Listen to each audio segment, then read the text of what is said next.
and it isn't even legitimate, that form of worship. Right? So love has, love can take a person in that direction.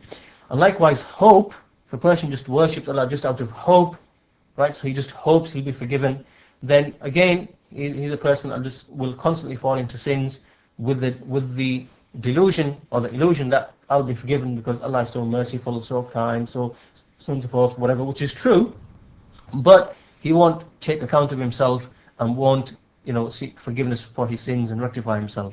So therefore, as the Shaykh said, that these three emotions, love, fear and hope, are the foundations of worship, and they must be present together in balance in a person's heart, so that his outward actions and his worship and his behavior is also balanced.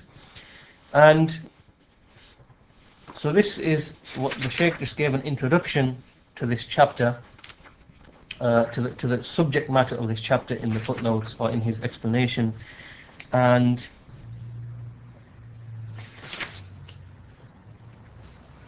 inshallah I think we'll stop the lesson there, because it's actually quite a lengthy chapter, and inshallah we'll continue with the contents in the next lesson next week, inshallah. But just to summarize then, basically in this chapter we've been introduced to an action which is an action of the heart, and this is fear. And fear is one of the pillars of a person's worship, but it has to be combined along with love and with hope, and that whenever any of these are found in excess within a person to the negligence of the other two, then a person will always become misguided in his worship. And when we speak of fear, fear itself is of three types. And the first fear is a type of fear which if a person had, it would totally contradict his Tawheed or the monotheism, and it would expel him from the fold of Islam. And this is when a person, he worships someone besides Allah in something in which only Allah, or he fears him in something which only Allah has the control over. And the second one is when a person, he fears the people, and as a result of that fear, he abandons some of the obligatory actions upon him.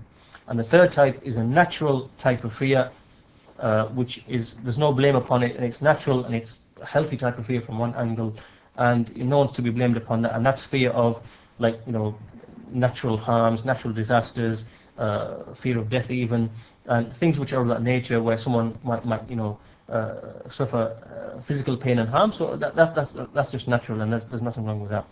So we need to clarify and make a distinction between these three types of fear and know the rulings upon each one. The first one is prohibited, it nullifies a person's Islam. The second one is prohibited, it doesn't nullify a person's Islam, but it makes him blameworthy and sinful and makes him fall into a minor form of polytheism. And the third, there's no ruling upon that, it's permissible, it's natural, and no one is to be blamed for that. So we'll stop the lesson there, and in the next lesson we'll continue with the rest of the chapter, and continue with the explanation regarding some of the texts that have been brought in this chapter.